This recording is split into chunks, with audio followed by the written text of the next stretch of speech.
시청자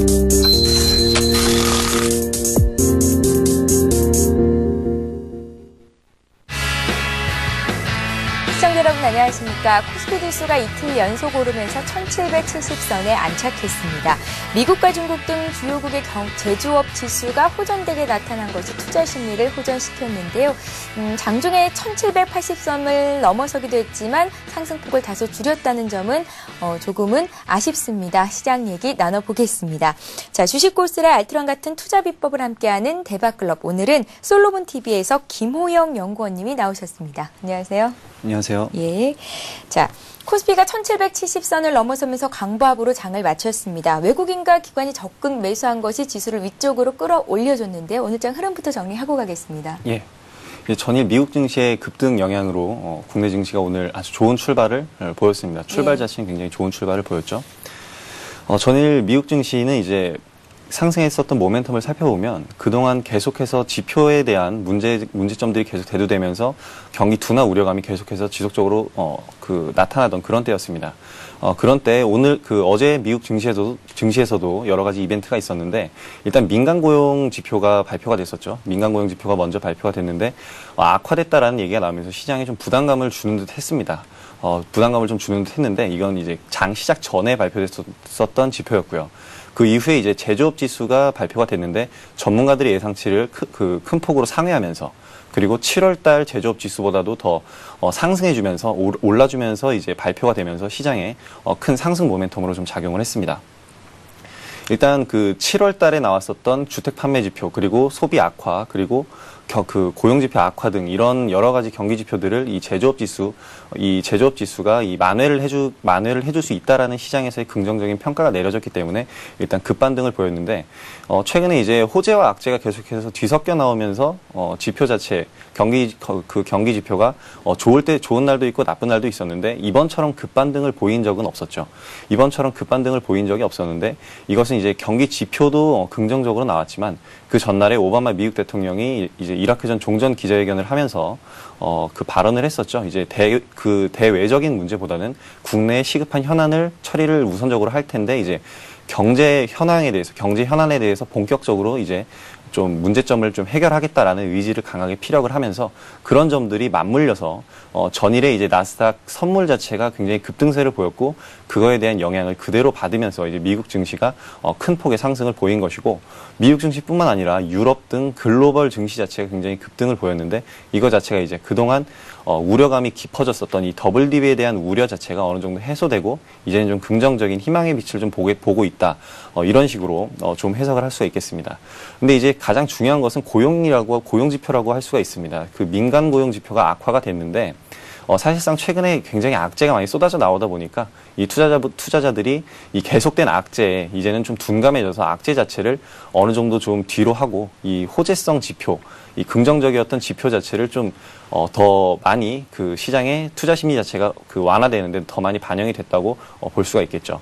이렇게 미국 증시가 좋다 보니까 글로벌 증시 자체가 반등을 하다 보니까 국내 증시도 그에 따른 수혜를 좀 받았다라고 볼 수가 있겠는데 이렇게 미국 증시 자체에 많이 휘둘리는 모습이 그렇게 좋지만은 않은 모습이지만은 어쨌든 장 자체가 상승하면서 갭상승으로 크게 오르면서 시작을 했기 때문에 일단은 좋은 점이긴 하다고 볼 수가 있겠죠. 일단 증시 자체는 굉장히 급상승을 보였습니다. 오늘 하루 움직임을 살펴보면은 굉장히 갭상승을 크게 주면서 근래 보기 드문 상승장이 연출이 됐었는데 이 오늘 하루의 흐름을 보자면은 그렇게 긍정적이지만은 않았죠. 하루의 흐름을 지켜보면은 시가를 고점으로 한 이 전강 후약의 장세가 여지없이 또 연출이 됐는데 이 전통적으로 살펴보면은 미국 증시가 강했을 때 미국 증시가 이렇게 강세를 보이고 그 다음날 이 코스피에 영향을 그렇게 줄 때 이 전강 후약의 장세가 전통적으로 많이 나왔습니다. 이렇게 전통적으로 봤을 때 이렇게 미국 증시의 급등 영향을 국내 증시가 이런 식으로 디커플링으로 받아들이는 것 자체는 이유는 간단합니다. 이유는 이제 그동안 계속해서 고점권에서 호재와 악재가 맞물리면서 굉장히 왔다 갔다 하는 분위기였기 때문에 그에 따른 불안 심리에 따른 이식 매물이 좀 출회됐다고 판단을 좀 해봐야겠고요. 그러면서 이제 이 이식 매물이 어느 정도 소화가 되면서 이 오늘 밑꼬리를 달아줬는데 이 점이 가장 중요합니다. 전통적으로 봤을 때 디커플링이 나오더라도 이 미국 시장 상승에 대한 영향 자체는 이제 그 다음에 그 당일날에는 받지 못하더라도 그 다음 그 흐름 자체에 영향을 받게 되겠는데 보통 통상적으로 봤을 때 디커플링이 나왔을 때 이 디커플링이 나온 그 당일날 오후쯤에 이제 밑꼬리를 달아주면서 이제 받쳐 올려주는 그런 모습이 나왔을 때 상승장이 연출이 됩니다. 이렇게 빨아 올려줄 때, 그러니까 밑에서 받쳐 올려줄 때 그 수급 자체가 동반이 돼야 되는데 오늘 딱 그런 장이 연출이 됐었죠. 그런 장이 연출이 되면서 2시 이후부터 좀 반등을 보였습니다. 오늘 하루의 흐름을 분봉상으로 살펴보게 되면은 이 고점권, 그 시가 자체를 고점으로 두고 전일 저가까지 지수가 하락을 했었습니다. 전일 지수가 1767포인트 선을 고점으로 형성을 했었는데 오늘 그 선까지 지수가 이탈을 하면서 지수가 하락을 하면서 계속해서 지금 빼주는 그런 모습, 그 하락하는 그런 모습을 보였는데 이 1767포인트 선에서 장중 내내 횡보를 좀 했었죠. 여기서 횡보를 하면서 박스권을 형성을 했는데 이제 2시 이후부터 외국인 수급이 붙어주면서 외국인의 거래량이 붙어주면서 급상승 1시간 만에 이제 급상승을 해서 이제 그 하루 동안 음봉 자체를 절반 정도로 축소시켜주면서 그렇게 마감을 좀 했죠. 이 점 자체가 굉장히 긍정적인 요인으로 볼 수가 있는데 수급 동향을 살펴보게 되면은 최근에 굉장히 수급 동향이 좋지 않았습니다. 최근에 수급 동향이 좋지 않았는데 일단 외국인들이 이틀간 매도를 보였습니다. 그러니까 외국인들은 거의 거래 자체에 참여를 하지 않았는데 이 이틀간 외국인들이 매도를 하고 오늘 900억 정도 순매수를 보였죠. 2시 이후부터 이제 600억가량 장중에 매수를 했고 장 끝나고 300억가량의 매수세가 추가적으로 붙으면서 900억가량의 순매수를 보였는데 이것 자체가 이제 시장에서 어느 정도 외국인 수급 자체가 좀 들어오고 있고 또 기관 쪽에서도 기관 수급도 역시 붙어주면서 쌍끌이 매수가 진행이 되면서 이제 증시에 이 수급이 다시 되돌아오고 있다. 이렇게 좀 해석을 해볼 수 있는 하루였다고 볼 수 있겠습니다. 예, 미국과 중국의 경제 지표에 안도하는 장이었고 또 외국인들이 장중에 매수 우위로 돌아섰다는 점에 강하게 긍정적인 신호로 해석을 해주고 계십니다. 자, 그렇다면 앞으로의 흐름은 어떨까요? 내일장 전망 그리고 앞으로의 투자 전략 함께 짜주세요. 네, 아까도 말씀드렸듯이 미국장이 상승했을 때 전통적으로 이제 디커플링이 많이 나온다고 말씀을 드렸는데 오늘 장은 이제 디커플링이 나왔습니다. 예. 비록 마지막에 좀 끌어올려주긴 했지만은 디커플링이 나왔다라고 볼 수 있겠고 그 이후의 흐름이 굉장히 중요합니다. 그러니까 내일장 그리고 다음 주에 전개될 그 시장 분위기 자체가 굉장히 중요한데 일단은 이번 주에 미국 그 고용지표 발표가 있습니다. 실업률 발표가 있는데 이것이 지금 시장에 어떻게 반영이 될지가 가장 일단 중요한 문제라고 할 수가 있겠죠. 실업률 계속해서 악화되고 있었는데 오히려 이렇게 악화되다 보니까 약간의 상승만 보여도 이 반전 신호로 해석을 해줄 수가 있기 때문에 시장에서 어떻게 받아들이느냐가 가장 중요할 것 같고요. 그렇게 시장에서 받아들여줬을 때 미국 시장이 하락만 하지 않는다라면은 일단 충격적인 그 하락 자체는 피해갈 수 있을 것으로 보여지는데 지금 미국 증시가 심리적인 지지선인 만선 부근에서 반등을 줬습니다. 이 심리적인 지지선이 만선이 붕괴된다 한다면은 이전 저점이었던 9,600포인트 선은 가볍게 이탈하면서 그 큰 폭의 그 하락이 나올 수가 있는데 그렇게 전개되지 않기를 일단은 좀 기대를 해봐야 되겠고요. 지금 일단 바닥권에서 대량의 거래가 들어오면서 상승을 해줬기 때문에 미국 증시 자체가 일단 반전 신호로 해석을 하고 국내 증시도 어느 정도의 후강 효과를 좀 보일 것을 기대를 좀 해봐야겠습니다. 그러면서 이제 오늘 수급이 막판에 수급이 들어와줬기 때문에 일단 내일 증시 자체는 일단은 좋은 방향으로 좀 해석을 해볼 수가 있겠는데요. 일단 오늘 디커플링을 보인 이유는 아까도 말씀드렸듯이 이 상승에 의해서 최근에 불안했던 장세에서의 상승에 의해서 이 투자자들의 그 매도 심리를 좀 자극했다라고 보실 수가 있겠고 그에 따른 이식 매물이 나왔는데 이 이식 매물 자체를 시장에서 다른 수급 주체가 받아주면서 동반 매도가 아닌 다른 수급 주체가 받아주면서 시장을 받쳐줬다. 이 점이 오늘 가장 긍정적인 긍정적인 모습으로 해석을 해볼 수가 있겠습니다. 그 이후에 이제 추가적인 상승을 예상을 해볼 수가 있겠는데 지금 외국인과 기관권에서 수급이 받쳐줬기 때문에 추가적인 상승은 예상해 볼 수가 있겠지만 지금 부분 자체가 국내 증시는 고점권에서의 박스권 움직임을 계속해서 보여왔었죠. 박스권 움직임을 보여왔는데 지금 그 박스권 상단이기도 하고 또 최근에 이 상승과 하락이 반복되면서 생겼던 이 하락 추세대의 고점 부근에 와 있습니다. 내일 지수 자체가 만약에 이 하락 추세대 자체를 돌파해주는 강한 시세가 나온다면은 1800포인트 선을 가볍게 돌파를 해줄 수가 있겠죠. 가볍게 돌파를 해줄 수가 있겠는데, 제가 판단하기에는 아직까지 그렇게 강한 시세가 나오려면은 미국 증시의 강한 반등이 연속된 계속된 강한 상승이 이어져야만 가능할 겁니다. 지금 같은 경우에 봤을 때에는 일단 공격적인 매수 자체는 공격적인 매매 자체를 자제를 하시면서 단기적인 스윙 매매 전략으로 임하셔야 되는데, 이 이유 자체가 하락 추세대에 걸려 있고 전 고점 부근에 와 있기 때문에, 전 고점이라는 거는 일단 강한 매물대가 형성이 되어 있기 때문에 강한 저항선으로 작용을 합니다. 그렇지만 강한 저항선이 돌파가 됐을 때는 오히려 강한 지지선으로 바뀌게 되겠죠. 1800포인트 선이 돌파가 된다면 오히려 그때가 가격대로는 지금보다 좀 더 높은 가격대가 형성이 되겠지만은, 오히려 그 높은 가격대가 좀 더 안정적이고 리스크를 줄일 수 있는 가격대가 될 것으로 보이고요.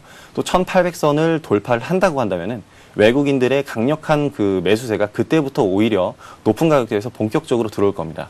1800포인트 선이 높다라고 하지만은 외국인들은 이 수급 자체, 대량의 수급이기 때문에, 워낙에 큰 수급 주체이기 때문에 1800선이 돌파된다고 해도 그 이상으로 지수를 충분히 끌어올려줄 수 있는 힘을 갖고 있기 때문에, 오히려 1800선이 돌파되고 안정적인 시세의 흐름이 나왔을 때 그때 본격적으로 수급이 들어올 겁니다.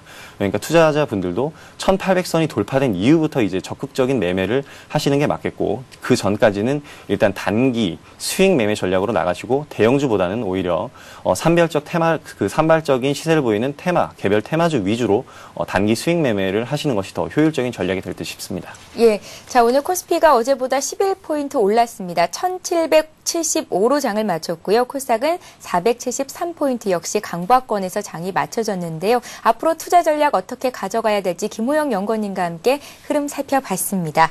자, 주식고슬의 알트론 같은 투자 비법을 함께하는 대박클럽, 여러분들과 함께 하고 있습니다. 샵 5588번으로 문자 참여하실 수 있는데요. 갖고 계신 종목 중에 궁금하신 종목들 보내주실 수 있고요. 또 추가적으로 궁금하신 증시와 관련된 궁금증들 남겨주시면 자세하게 풀어드리겠습니다. 여러분들의 활발한 참여를 부탁드립니다. 자, 계속해서 고슬 투자 비법을 이어갑니다.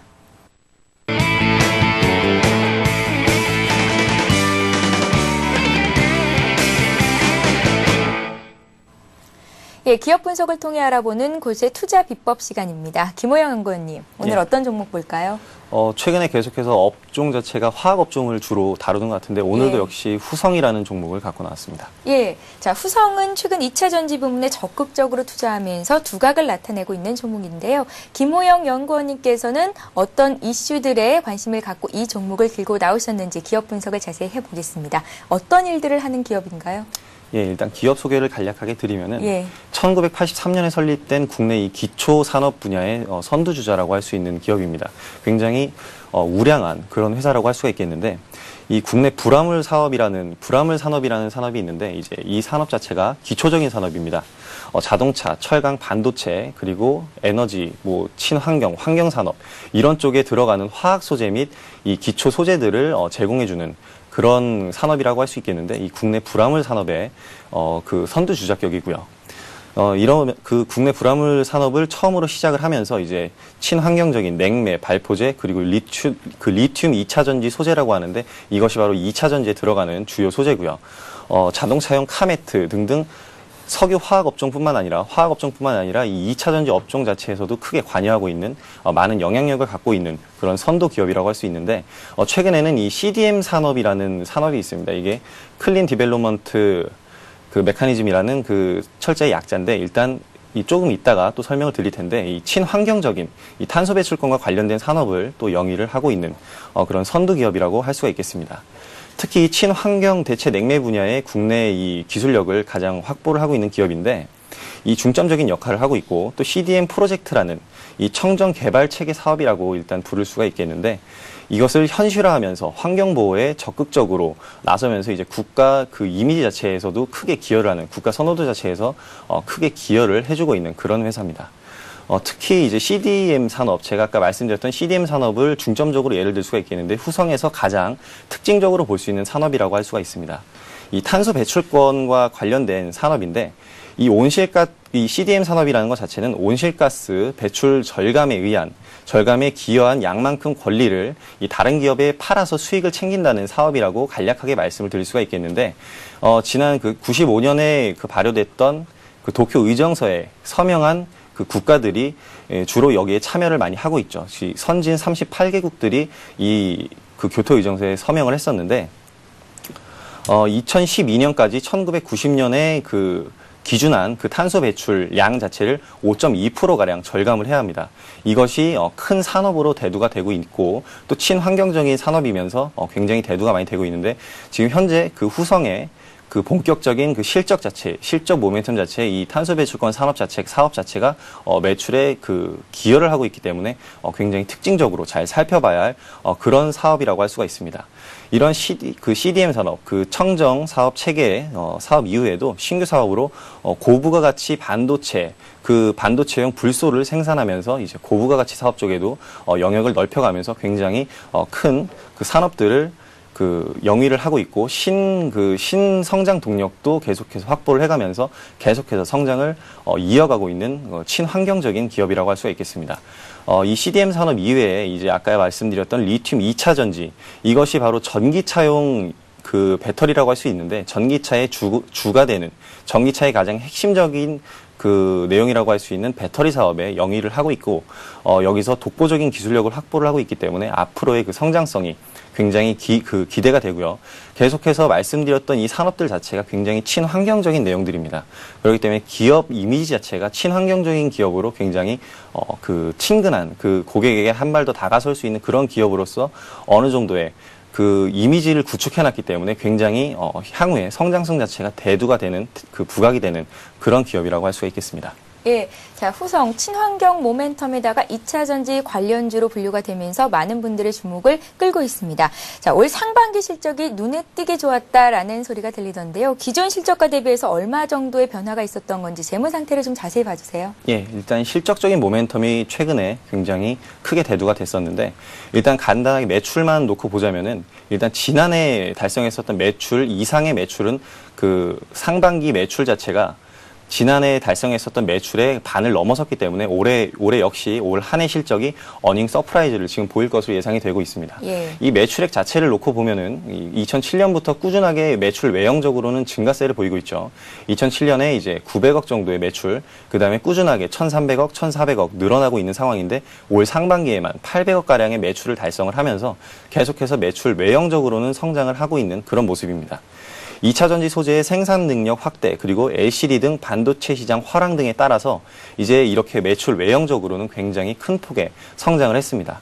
그렇지만 이제 매출 성장 이외에 배당금 수익 축소 등의 이 영업 외적인 이유 등을 이유로 해서 이 순수익 자체, 영업 외 수지로 인해서 순수익 자체는 좀 감소를 좀 했었던 그런 영향이 있는데 이것은 영업 외적인 내용이기 때문에 악재라고 판단할 수는 없겠고 일단은 향후 추가적인 그 수익성 자체는 굉장히 부각이 되고 있는 면이 많기 때문에 올 상반기 매출만 보더라도 어닝 서프라이즈를 기록할 정도로 이 매출 구조가 뚜렷하게 확립된 기업이기 때문에 재무 구조 상태 자체는 굉장히 안정적이라고 볼 수가 있습니다. 여러 가지를 살펴보면은 불소 화합물 제조 기술력에 있어서 타 업체랑은 굉장히 비교가 안 될 정도로 굉장한 기술력을 보유하고 있으면서 이 경쟁력을 보유하고 있기 때문에 양호한 외형 성장세가 꾸준하게 이어갈 것으로 전망이 되고 있고요.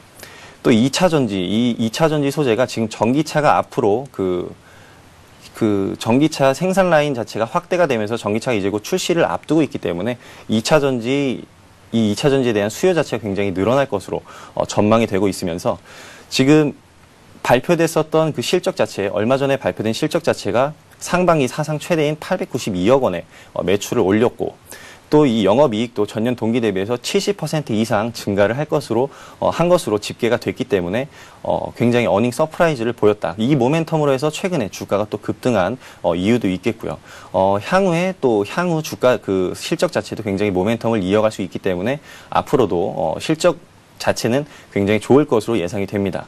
이 반도체 경기 회복이 되면서 또 반도체용 그 특수 가스 매출 자체도 굉장히 증가가 되고 있기 때문에 앞으로 매출 자체에는 굉장히 긍정적으로 볼 수가 있겠고 이거 자체로 인해서 재무 구조, 유보율 자체는 좀 낮은 편으로 해서 자금 유동성 자체는 그렇게 풍부하지 못합니다. 이 이유 자체가 계속해서 신기술 개발을 위해서 계속 투자를 계속해서 하고 있기 때문에 이 유보율 자체가 낮고 그 부채 비율이 좀 높다라는 그런 좀 안 좋은 점도 있긴 하지만은 매출 구조가 뚜렷하기 때문에 재무 구조는 굉장히 튼튼한 기업이라고 볼 수가 있겠습니다.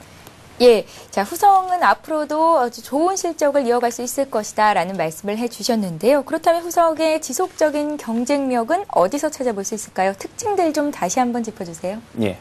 후성의 그 가장 특징적인 모습이라고 할 수 있다라고 제가 짚어드린 부분이 바로 탄소 배출권에 대한 얘기죠. 예. 앞으로 이 탄소 배출권에 대한 판매 수익 자체가 창사 이래 최고 실적을 달성할 것으로 지금 기대를 모으고 있습니다. 이 탄소 배출권이라는 거는 장기적인 안목으로 수익이 나는 구조이기 때문에 이전까지는 별로 주목을 받지 못했지만 앞으로는 계속해서 이 탄소 배출권 시장 자체를 굉장히 확대해 나가면서 수익 구조를 다각화 시켜갈 수 있을 거고요. 최근에는 중국 현지법인의 지분 인수로 해서 중국 시장에도 탄소 배출권 시장을 진출한 상황이라서 굉장히 다각화된 그런 매출 구조를 보유를 할 수 있을 겁니다. 특히 또 2차 전지, 이 2차 전지 얘기를 또 후성하면 빼놓을 수가 없는데 이 2차 전지의 핵심 소재인 LiPF6라는 전해질 물질이 있습니다. 이 LiPF6라는 그 발음하기도 좀 어려운데 리튬 전지 그리고 리튬 폴리머 전지의 그 전해질로서 이것이 그 전해질 자체가 생산 시설을 연간 1000톤 가량 증설할 계획을 갖고 있는데 이 전해질 자체가 제조 기술이 굉장히 까다롭고 그 안정성이 없기 때문에 이 진입 장벽이 굉장히 높은 사업입니다. 그렇기 때문에 경쟁사 타사에서 진입하려고 할 때 굉장히 힘든데 이 국내 업체 중에서는 후성이 이 전해질을 유일하게 생산하는 업체로 그 독점이라고 할 수가 있겠고 전 세계적으로 봤을 때도 5위 안에 드는 생산 시설을 확보를 하고 있기 때문에 이거 하나만 놓고 봤을 때에도 기업 가치를 크게 부각시킬 수 있고 주가의 탄력적인 앞으로의 움직임을 보일 수 있을 겁니다. 또 얼마 전에 이제 공시가 나왔죠. 얼마 전에 이제 발표를 했는데 북미 1, 2차 전지 소재 산업의 최대 그 공급업체인 노브라이트 테크놀로지사와의 그 합작 신설법인을 출범한다라는 공시를 냈습니다. 이 합작 신설법인의 지분율 49.9%로 그 참여를 하게 되는데 이번 이 합작법인의 그 자금 출자로 인해서 향후에는 글로벌 그 판매 네트워크까지 형성이 되면서 세계적으로 판매량을 늘릴 수 있는 세계적으로 글로벌적으로 이제 뻗어나갈 수 있는 그런 발판을 좀 마련을 하고 있다. 그 발판을 마련했다라고 볼 수가 있겠고 이 신설법인으로 해서 최 그 5년 이내에 그 연간 1,000억 원 이상의 매출 증대 효과를 기대를 하고 있기 때문에 향후에 매출 외형 성장세 자체가 굉장히 지속적으로 그 성장세를 이어갈 것으로 전망이 됩니다. 이것이 주가에 그대로 반영이 된다면 앞으로 주가는 훨씬 더 그 올라갈 수 있을 만한 모멘텀으로 충분히 작용을 할 수가 있겠죠. 예. 자, 이제부터는 기술적인 분석을 좀 해보겠습니다. 후성에 관심을 갖고 계신 분들, 그리고 이 시간을 계기로 후성에 투자 의욕을 보이고 계신 분들 있으실 텐데요. 현재 주가 수준을 어떻게 보시는지, 그리고 매수를 고려하고 계신 분들을 위해서 매수가, 목표가, 손절가 함께 좀 말씀 부탁드릴게요. 예, 일단 그 후성의 수급적인 면을 봤을 때는 지금 개인 수급만 붙어 있고 수급적인 그 뚜렷한 모멘텀은 없습니다. 그렇지만 이 차트를 보면서 기술적으로 좀 풀어보면은 이 지난 5월 25일에 저점을 보인 이후에 V자 반등으로 주가는 이미 많이 오른 상태입니다. 2,800원대에서 지금 4,100원대이기 때문에 굉장히 주가의 이 상승폭 자체는 굉장히 높았다고 할 수가 있겠고 또 얼마 전에 고점이 형성이 됐었죠. 얼마 전에 고점이 형성이 되면서 이 한 번 그 고점을 다시 돌파하려는 시도를 보였습니다만은 이 고점 돌파에는 실패를 했습니다. 그러면서 여기서 이 두 번의 고점에서 생긴 이 하락 추세대가 있었는데 이 추세대는 어저께 대량 거래를 동반하면서 장대 양봉이 출현을 했고 이 추세 자체를 돌파를 해준 상황입니다. 그리고 오늘 비록 종가가 최저가로 끝이 났지만은 이 추세 안으로 들어오는 시세가 아니라 이 추세 자체를 지지대로 활용을 하면서 여기서 지지를 보였기 때문에 주가 자체는 지금 안정적인 상황이라고 할 수가 있겠고요. 지금 주가가 높다라는 그 인식이 있을 수가 있겠는데 주가 자체는 이 차트를 길게 보게 되면은 오히려 지난 5,000원대에서부터 굉장히 지루한 횡보 장세를 많이 보여왔고 얼마 전에 이 급락이 있었기 때문에 오히려 지금 주가 자체가 급락 때문에 높아 보이는 거지 주가 자체는 오히려 적정 주가보다 아래에 있다라고 보실 수가 있겠습니다. 주봉을 살펴보시게 되면은 지금 이 주봉 말고 월봉을 살펴보시게 되면은 지금 일적 이익 패턴이라고 해서 눌림목 패턴인데 장대 양봉 이후에 두 번에 걸쳐서 주가를 다지면서 지금 어느 정도의 또 다른 한 차례 더의 상승을 지금 노리는 준비를 하고 있다라고 눌림목을 보이고 있다라고 해석을 해볼 수가 있겠고요. 그런 상황에서 지금 이 상황이 매물대입니다. 지금 가격대가 매물대라서 여기서 매물 소화 과정만 적절하게 긍정적으로 거친다면은 앞으로의 주가 부양, 추가적인 주가 부양은 더 나올 수가 있을 것으로 판단이 됩니다. 가격적으로 봤을 때에는 지금 4,155원에 금일 종가가 마무리가 됐습니다. 그것도 종가가 최저가로 끝났기 때문에 이 매수하기에는 조금 부담스러운 그런 자리일 수 있는데 내일의 움직임을 보시면서 매수 가격권은 4,100원에서 4,200원 사이, 이게 저가로 빠진다고 해서 그 낮은 가격이 아닙니다. 이 추가 그 4,000원 이하로 이탈하게 되면은 오히려 매수보다는 관망 자세로 보셔야 되겠고, 4,000원을 손절가로 두시면서 4,100원에서 4,200원 사이를 매수가로 두고 대응을 하시면서 가져가시면 되겠고요. 단기적인 목표가는 일단 짧게 보시는 분들이라면은 단기 목표가는 4,400원 정도 볼 수 있겠습니다. 4,400원이면 거의 한 10% 정도의 수익률을 보고 들어가시는 거고, 예. 이 단기적인 그 목표가를 돌파를 한다 그런다면 장기적으로는 4,900원에서 5,000원까지도 목표가를 설정을 해두실 수가 있겠습니다. 예, 고세의 투자 비법, 기업을 알면 투자가 보입니다. 오늘은 김호영 연구원님과 함께 후성이라는 기업에 대해서 자세한 분석을 해봤습니다. 자, 고세 대박 포트폴리오를 이어갑니다.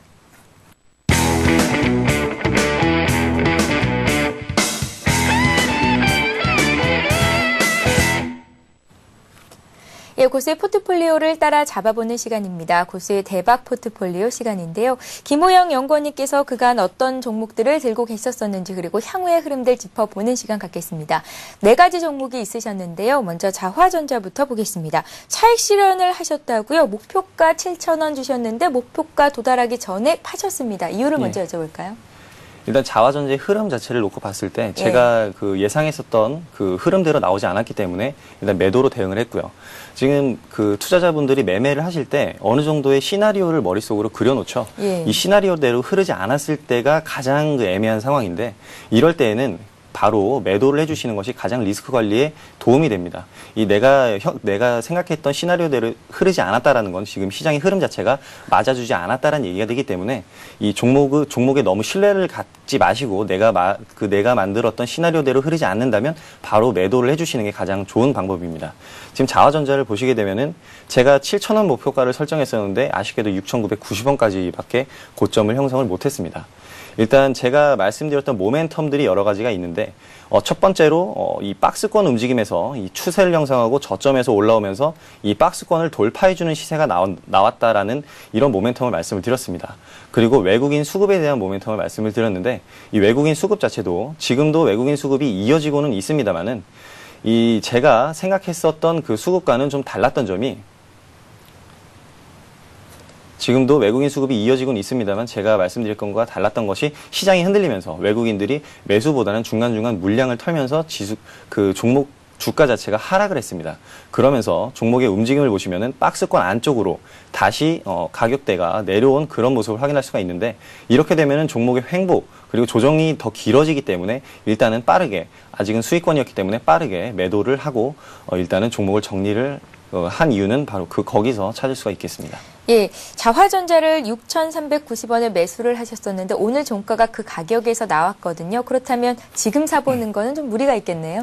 일단 제가 매도를 했었던 이유 자체가 시나리오대로 흐르지 않았기 때문에 매도를 한 거기 때문에 지금 신규로 매수보다는 나중에 자리를 다시 잡아갔을 때 매수를 하시는 것이 좋고요.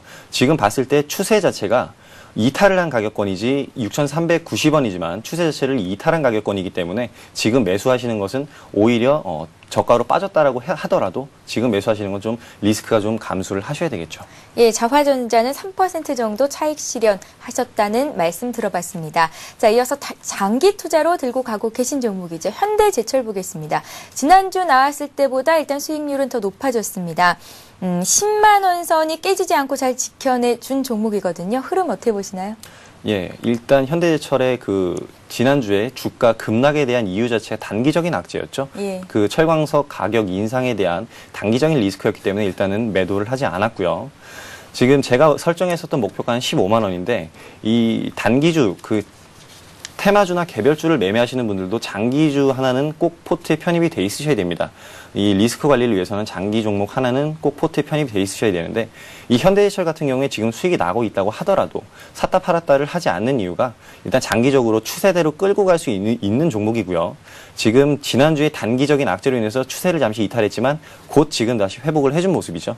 지금 다시 회복을 해주면서 일단 형성된 하락 추세 때에 지금 맞물려 있는 모습입니다. 하락 추세대에 맞물려 있는 모습인데 이 가격권을 돌파를 해준다라고 한다면은 오히려 2차 파동이 나오면서 상승 파동을 더 이어갈 수 있는 그런 위치라고 볼 수가 있겠고요. 또 대형주기 때문에 지수의 움직임도 함께 좀 보셔야 되겠는데 지금 지수의 움직임이 상승 쪽으로 판단을 해봤을 경우에 이 현대제철 하반기 겨울철은 더군다나 이 철강주들의 성수기입니다. 그렇다고 봤을 때는 앞으로도 상승에 대한 여력은 충분히 남아 있다라고 보실 수가 있겠고 전고점이 11만 6천 원 이 자리를 돌파해 준다면 오히려 신규 매수도 가능한 자리라고도 말씀을 드릴 수 있겠고 지금도 이 하락 추세 때인데 이 추세를 돌파해 주는 자리가 나오면 돌파할 때 말고 돌파한 이후 눌림목 자리에서 충분히 신규 매수도 가능한 그런 자리라고 볼 수 있겠습니다. 예. 자, 현대제철은 목표가인 15만 원 선을 그대로 유지하시면서 장기적으로 들고 가시겠다라는 말씀 주셨습니다. 자, 차바이오엠 보겠습니다. 여전히 저점 매수 구간으로 유력하다라고 보시나요? 예, 차바이오엠 같은 경우에도 지난주에 큰 폭의 하락을 보였죠. 하한가까지 내려가면서 크게 주가가 좀 부러졌었는데 이거 역시 단기적인 악재로 제가 판단을 하고 일단 보유한다라고 말씀을 드렸습니다. 일단 차바이오엠 같은 경우에는 고점대 13,000원 이상에서 일부 물량을 수익 실현을 해놨기 때문에 안정적으로 들고 갈 수가 있었고요. 그리고 지금 상황에서 그 매도한 만큼의 그 물량만큼만 일단 추가 매수를 진행을 했습니다. 11,500원 부근에서 추가 매수를 했는데 지금 가격은 이제 추가 매수한 가격보다도 일단은 하락을 한 그런 가격권인데 지금 이 자체, 이날 그 하락 자체가 차트상으로 보실 때 이 하한가 간 날의 자리 자체가 대량의 거래가 동반이 됐습니다. 기관권에서 50만 주의 매도를 하면서 일단 여기서 매물대가 형성이 돼 있는 상태예요. 지금 가장 두꺼운 매물대인데 여기에 매물대가 형성돼 있는 이 자리가 보이실 겁니다. 이 매물대를 돌파를 한다고 한다면은 이전에 하락했었던 그 흔적 자체를 완전히 지워버리고 다시 새로운 파동 자체가 형성이 될 수 있는 그런 자리라고 보실 수가 있겠습니다. 지금 저점에서 신규 매수도 물론 가능하고요. 일단 중요한 것은 지지선을 확실하게 지켜줘야 되는데 11,000원 선은 분명히 지켜주는 모습이 나와야 됩니다. 11,000원 선을 이탈하게 된다고 한다면은 종목의 추가적인 진행 상황은 굉장히 조정권으로 접어들 수밖에 없을 거고요. 그렇지만 여러 가지 모멘텀으로 왔을 때 악재 자체는 이 판결문 하나 때문에 지금 이렇게 악재가 형성이 된 것이고 또 이 판결 자체도 연구를 중단시키겠다는 게 아니라 연구 자금 지원을 중단하겠다는 내용이기 때문에 차바이오엠과는 별 상관이 없다라고 보시면 됩니다. 그리고 차바이오엠이 배아줄기세포의 이 가장 그 최고의 기술력을 확보하고 있는 기업이라고 해도 이 제대열과 그 성체줄기세포 쪽에서도 만만치 않은 기술력을 보유하고 있기 때문에 그리고 이 줄기세포를 이용해서 세포치료제를 이용해서 이 돈을 벌 수 있는 수익 구조가 가장 확실하게 그 수립된 그 구축된 회사가 바로 이 차바이오엠이기 때문에 향후에도 주가의 흐름 자체는 안정적으로 흘러갈 수 있는 종목이라고 보실 수 있겠습니다. 11,000원이 이탈하면 일단은 매도 관점에서 일단 보셔야 되겠고요. 그 이전이라면 충분히 항상 매수권으로 생각을 해보셔도 괜찮습니다. 가장 안정적으로 매수할 수 있는 가격권은 12,000원이 넘어갔을 때가 본격적인 매수 구간이 되겠습니다. 예, 차바이오엠 봤고요. 이제 한 종목 더 남아있네요. 시모텍입니다. 시모텍은 흐름이 좋지는 않지만 대세 상승 초입 구간이기 때문에 추가 매수로 매수 단가를 낮추겠다라는 말씀하셨는데요. 여전히 추가 매수를 하고 계신 상황인가요? 아직 추가 매수는 진행을 안 했습니다. 예. 일단 주가 자체가 불안한 상태고 낮은 가격보다는 오히려 올라간 가격이 더 안정적인 가격권이 될 수 있기 때문에 아직은 추가 매수를 진행하지 않았고요. 이게 최근에 테마장이 형성됐다가 얼마 전에 잠시 붕괴를 했었죠. 그때 이제 KMI 관련주들도 한 차례 홍역을 겪으면서 이제 큰 폭의 하락을 보였는데 지금 이 KMI 관련주들 자체가 주가 자체가 굉장히 개별적으로 움직입니다. 하루는 DVS라는 종목이 상한가를 갔다가 또 하루는 자티전자라는 종목이 올라갔다가 이렇게 KMI 관련 종목이 22개 종목이 있는데 이렇게 여러 가지 종목들이 번갈아 가면서 시세를 분출하고 있는 상황이고요. 시모텍은 아직 자기 순서가 오지 않았다라고 보시면 됩니다. 지금 차트상으로 차트를 보시게 되면은 한 차례의 큰 시세가 나왔었죠. 이 테마주들은 이렇게 한 차례의 큰 시세를 보인 다음에 이 테마가 끝났다고 판단이 되면은 주가가 큰 폭으로 꺾이게 됩니다. 그렇지만 지금 시모텍 자체는 한 차례 상승했었던 이 파동, 이 길이의 절반에 해당하는 가격권까지 아직 오지 않았죠. 그리고 밑에서 지금 이 이평선 자체, 21선 자체의 그 지지력을 확보를 하고 있습니다. 이 21선에 대한 지지력이 확보가 되고 있기 때문에 이것을 지금 주가가 시세가 꺾였다라고 보시기보다는 그렇게 판단하기보다는 오히려 고점에서의 박스권에 있다, 박스권 저점에 있다라고 보시는 게 더 맞다고 판단을 할 수가 있겠습니다. 그렇기 때문에 이 N자형 상승 파동을 봤을 때 이렇게 N자형으로 주가가 상승한다고 봤을 때 딱 이 위치에 지금 위치해 있는 것이 지금 시모텍이라고 보시면 되겠고요. 이 기술적으로 판단을 해봤을 때는 이렇게 N자형 상승 파동의 긴 조정 구간이다라고 보시면 되겠고, 오히려 이 박스권 저점에서는 신규 매수 자체가 가능한 구간이라고 판단을 해보시면 되겠습니다. 지금 이 KMI 테마 자체가 아직 사라지지 않은 아직까지 활발하게 움직이고 있는 모멘텀이 많기 때문에, 특히 이 시모텍 자체가 지분율 자체를 확대를 해가려고 지금 상당히 많은 움직임을 보이고 있기 때문에 앞으로의 주가 부양은 더 추가적인 주가 부양이 더 기대가 되는 종목입니다. 예, 자, 자화전자를 3% 수익 보고 팔았다는 말씀 앞전에 말씀을 해주셨었고, 나머지 세 종목의 흐름을 봤는데요. 오늘 새롭게 포트에 편입하신 종목이 있으시다고 합니다. 어떤 종목인가요? 예, 조광 ILI라는 종목입니다. 예. 이 종목은 이제 테마 자체로 보면 원자력 테마와 줄기세포 테마, 여러 가지 테마에 엮여 있는데, 이 곁다리를 짚었다라고 볼 수 있는 그런 종목입니다. 종목에 접근했었던 가장 큰 모멘텀 자체는 일단 최근에 어떤 호재나 악재성 기사도 없고, 그 수급적인 모멘텀으로 봤을 때 외국인이나 기관권의 그 강력한 매수세도 없습니다. 이 종목 자체는 기술적으로 보고 단기적으로 접근을 했었던 종목인데요. 예. 일단 이 최근의 움직임을 차트를 통해서 확인을 해보시면은, 거래가 굉장히 부진했다가 얼마 전부터 거래 모멘텀이 확실하게 좀 살아나는 그런 모습이죠. 그러면서 주가가 탄력적으로 지금 움직이고 있습니다. 지금 추세 자체를 보면은 이제는 좀 느슨해졌는데, 초반에는 N자형 상승 파동을 보이면서 조정 구간을 겪고 다시 추가적인 상승을 보였었습니다. 제가 매수했었던 그 날 자체가 이 상승 장악형을 보였던 날인데, 이 제가 예전에도 말씀을 드렸지만 기술적인 판단을 했을 때 이 상승 장악형이라면 일단은 기술적으로 매수 시그널로 보셔야 됩니다. 아, 예. 오늘 사신 게 아니라 한 5일 전에 사셨네요. 예, 5일 전에 이제 자화전자를 매도하고, 예. 자화전자 매도했었던 그 물량으로 이제 들어가서 진입했었던 그런 종목입니다. 일단은 27일 날 매수를 진행을 했고요. 그 이후에 이제 시세가 나와서 절반 물량 정도는 수익 실현을 했지만 그 이후 흐름이 좋지 않았습니다. 그 이후 흐름이 좋지 않으면서 이제 오늘 다시 매수가 이하까지 하락을 하는 그런 모습이었는데, 일단 손절가는 이탈했지만 아직까지 보유하고 있는 이유 자체가 거래가 없이 지금 이탈을 하고 있는 것이, 개인 수급이 붙게 되면은 이 종목이 움직일 때 어느 주포가 있다라고 한다면 개인 수급이 붙게 되면 상당히 주가를 흔들면서 일단 떨궈내려는 움직임을 보입니다. 지금 이 조광 ILI 같은 경우에는 그런 모습으로 해석을 할 수가 있겠고요. 저점을 갱신한다라면은 일단 매도를 해야겠지만 지금은 매도보다는 오히려 좀 더 끌고 가 보면서 홀딩할 수 있는 그런 위치라고 보여지고요. 일단 고점권에서 절반 정도의 물량을 매도를 했기 때문에 이렇게 지금 손실 구간에서도 여유를 갖고 그 종목 자체를 좀 홀딩을 할 수 있는 그런 지금 상태인데, 역시 이 항상 단기적으로 이 매수를 하셨던 종목이라면은 일단 3% 이상의 수익이 나면 무조건 3분의 1 정도는 수익 실현을 하고 가시면은 이렇게 종목을 끌고 가실 때 좀 더 여유를 갖고 갈 수 있기 때문에, 일단 수익이 나셨을 땐 3분의 1 정도의 수익 실현 정도를 해주시는 것이 좋다고 항상 말씀을 드리고 있는데, 그런 식으로 매매를 해주셨으면 좋겠습니다. 예, 김영호 연구원님께서는 총 4종목을 보유하게 되신 겁니다. 현대제철부터 조광 ILI까지. 김호영님의 종목들은 매주 목요일에 저희가 짚어드리고 있습니다. 다음 주 목요일까지 기다려주시면 향후의 흐름들 보실 수 있으니까요. 계속해서 저희 대박클럽과 함께해 주시기 바랍니다. 자, 이어서 시청자 여러분들이 들고 계신 종목을 상담해 드리는 시간이죠. 고수는 해결사를 함께합니다.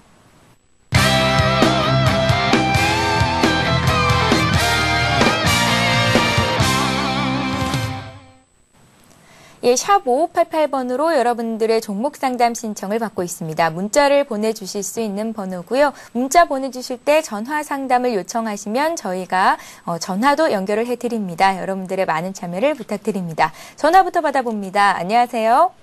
예, 안녕하세요. 예, 안녕하세요. 반갑습니다. 네. 예, 시청자님 저희가 오늘 어떤 종목 상담해 드릴까요?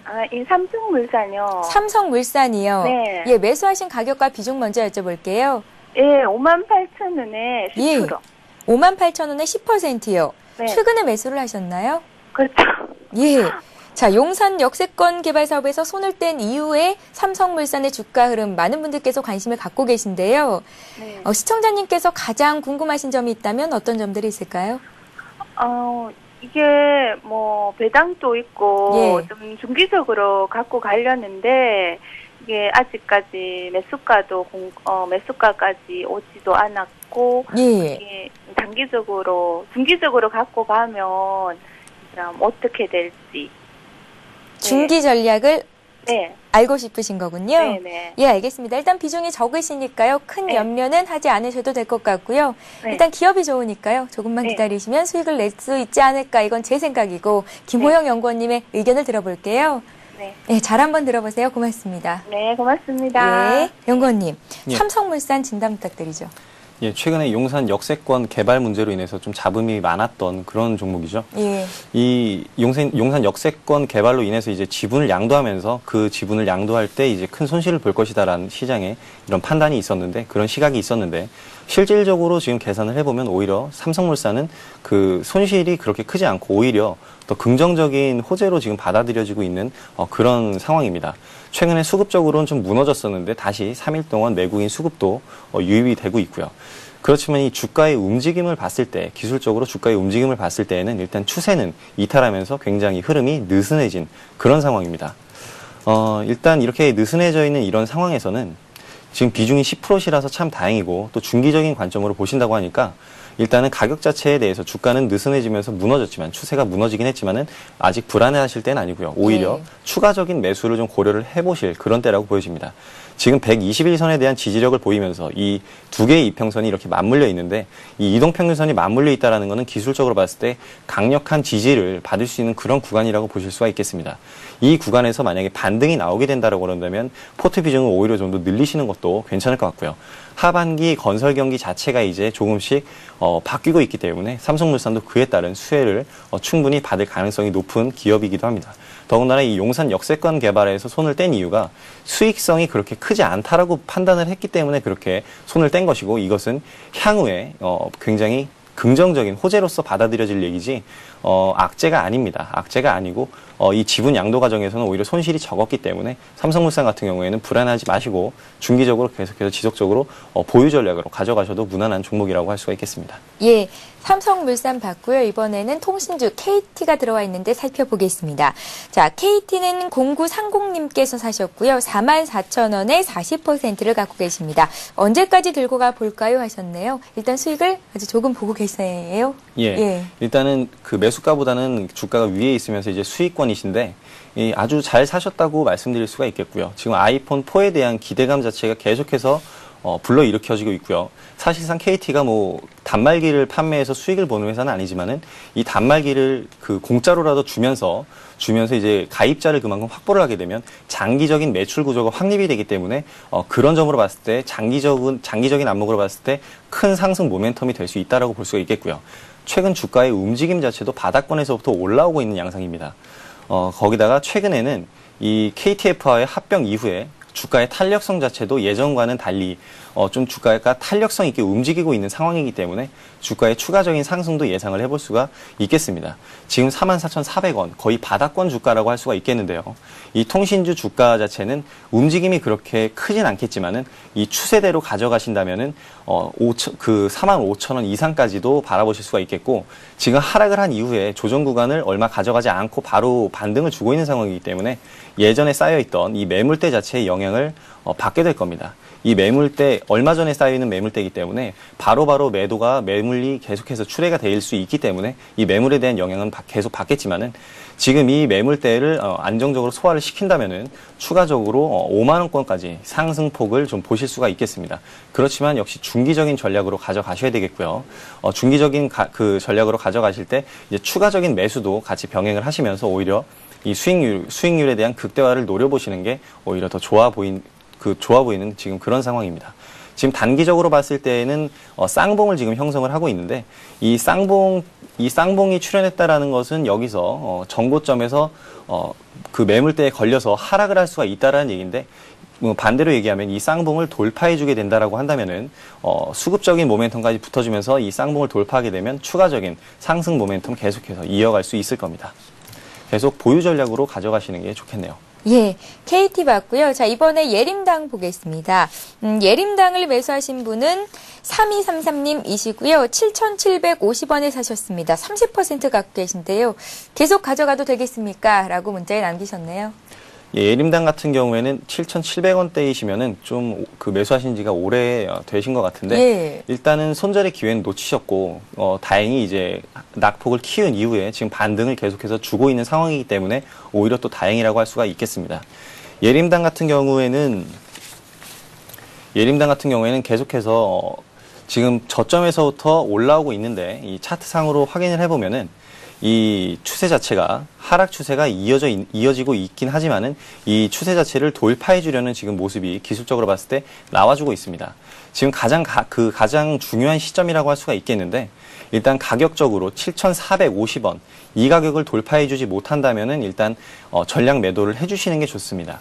이 하락 추세에서 이 일정 가격권을 돌파를 해주지 못한다면은 다시 그 추세를 맞고 흘러내리면서 하락 트렌드를 계속 이어갈 가능성이 높기 때문에 일단 이 하락 그 추세대인 그 가격대인 7,450원 이 자리를 돌파해 주는 것이 가장 중요하겠고요. 7,450원을 돌파해주는 시세가 만약에 나온다고 한다면은 일단 매수가보다 아래에 있으시기 때문에 오히려 추가적인 매수를 통해서 단가를 낮춰주시고 빠르게 좀 빠져나오실 수 있는 그런 구간을 좀 만드시는 게 좋을 겁니다. 이 하락 추세를 돌파하게 된다고 그런다면 두 번의 이 매물대가 한 번씩 더 있기 때문에 오히려 여기서 저항에 걸릴 가능성이 굉장히 높습니다. 그렇기 때문에 이 추세를 돌파한다면 추가 매수를 통해서 단가를 낮추시고 그러면서 전 고점에 다다라서 매물 저항을 좀 받는다 싶으시면은 일단 추가 매수한 물량만큼 또 매도를 해주시고 이런 식으로 매도를 좀 하시면서 리스크 관리를 통해서 단가 관리를 좀 해주시면서 안정적으로 좀 끌고 가시고 일단 7,450원 아까부터 말씀드린 이 가격권을 돌파한다면은 홀딩 전략, 돌파하지 못한다면 전략 매도 전략으로 진행을 해가시는 게 좋겠습니다. 예. 자, 이어서 한 종목 더 보겠습니다. 지금 막 들어온 종목 중에 하나인데요. M&M입니다. 매수가가 230원, 굉장히 싼 주식이네요. 비중은 한 10% 정도로 일단 급등주를 잡으신 것 같습니다. 제 생각에는 김호영 연구원님보다 이분께서 어떤 소문을 가지고 더 잘 사신 것 같기는 한데요. 걱정이 되신 것 같아요. 일단 상한가까지 올랐네요. 예. 오늘 당일날 사신 것 같은데 예. 일단 M&M은 테마로 봤을 때 전기차 관련주죠. 이 전기차 관련주인데 최근에 전기차 관련주 전체적인 시황 자체를 보면 상황이 굉장히 긍정적입니다. 굉장히 예. 긍정적이지만 이 주가의 움직임과는 좀 별개로 움직이는 경향이 있죠. 주가는 기대감에 의해서 앞서서 움직이기 때문에 일단 M&M 자체도 최근에 이제 7월 달에 시세가 굉장히 상승을 했었고요. 전기차 얘기가 나올 때마다 이 테마에 편승해서 급등 시세를 보였던 그런 종목입니다. 이제 오늘도 이제 이슈가 나온 것이 국가에서 정책적으로 지금 전기차 사업을 계속해서 육성을 하려고 하고 있는데 이 육성을 하려는데 이제 전기차 시범 차량이 지금 양산이 돼서 이제 본격적으로 도로에서 테스트를 하겠다라는 이런 구체적인 방안이 나와 있습니다. 이런 방안이 나오면서 이제 전기차주가 오늘 모두 급등세를 기록한 그런 모습을 보였는데 이 M&M 역시 거기에 편승해서 오늘은 M&M이 대장주로서 지금 상승을 한 모습입니다. 일단 상한가를 기록을 했기 때문에 지속적으로 물량을 홀딩해 가시라고 말씀을 드리고 싶고요. 내일 같은 경우에 일단 상승을 한 이후에 내일 갭상승이 예상이 되는데 갭상승 이후에 만약에 음봉이 나오면서 물량이 좀 출회가 된다라고 한다면 3분의 1 정도는 수익 실현을 해주셔야 됩니다. 수익 실현을 해주시면서 대응을 해가시고 내일 시가 자체가 형성이 됐을 때 시가가 내일 시가가 형성되고 나서 주가가 상승한다면 계속해서 보유를 하시고요. 만약에 주가가 하락을 한다면은 오늘 종가인 290원 이하로 내려오면 일단은 3분의 2까지는 물량을 줄이셔야 됩니다.